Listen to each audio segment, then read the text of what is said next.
All right, folks, today we're here to check out the grave sites of the first president of Germany, Friedrich Ebert, right here in Heidelberg.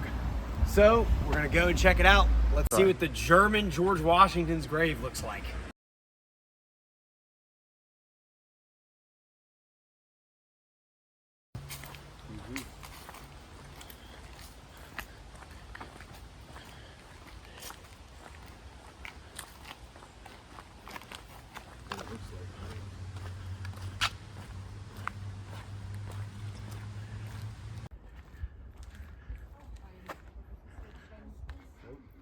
So this is the burial site of Friedrich Ebert, the first Reichspräsident of Germany during the Weimar Republic.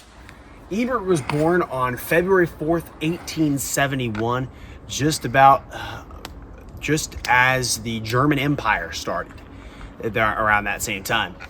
Ebert was born in Heidelberg, which at the time was in the Grand Duchy of Baden within the German Empire. Ebert was not able to attend college, although he wanted to, because his parents were, and his family was very poor and they couldn't afford it. So Ebert instead became a saddle maker and traveled throughout his teenage years and early 20s. In 1889, he was living in Bremen for a short time, and he joined the Social Democratic Party in 1889. And it became very prominent within that.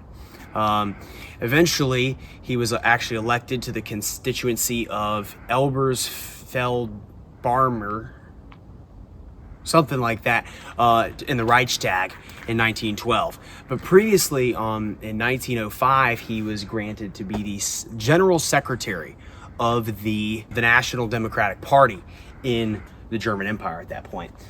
Ebert strongly supported the Kaiser's Wilhelm II's efforts in Germany's policy during World War I. He was serving in the Reichstag during World War I. And after the death of the chairman in 1913, Ebert became the chairman and the leader of the National Democratic Party. And after the war was over, he was very influential in establishing parliamentary democracy in Germany. And he's the first person to hold the title of president of Germany. And he opted for a parliamentary system that was freely elected by the people.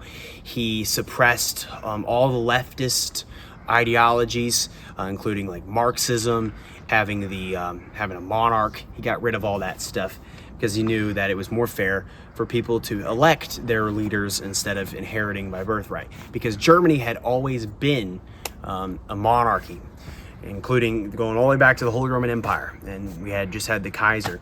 Ebert was actually chosen to be the chancellor under Wilhelm II at the end of the war in 1918.